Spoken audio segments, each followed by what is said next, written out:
তো কর্ণফুলী কমিউটার ট্রেনটি আসতেছে আখাউড়া রেল স্টেশন, ওই পাশে দাঁড়িয়ে আছে চট্টগ্রাম অভিমুখী পাহাড়িকা এক্সপ্রেস। এই যে Akhaura rail station.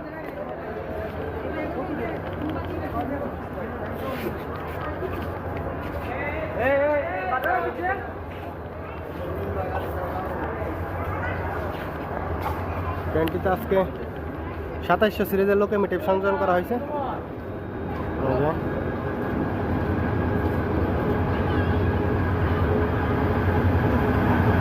Karnaphuli commutator যেটি ঢাকা থেকে চট্টগ্রাম, চট্টগ্রাম থেকে ঢাকা রুটে চলাচল করে, এই কর্ণফুলী কমিউটার ট্রেনটি আখাউড়া রেল স্টেশনে প্রবেশ করেছে।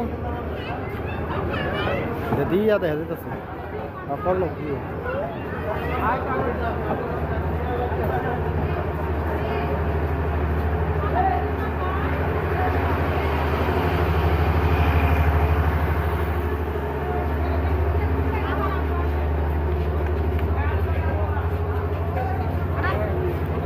আখাউড়া রেল স্টেশন যাত্রাবাড়ি থেকে আছে।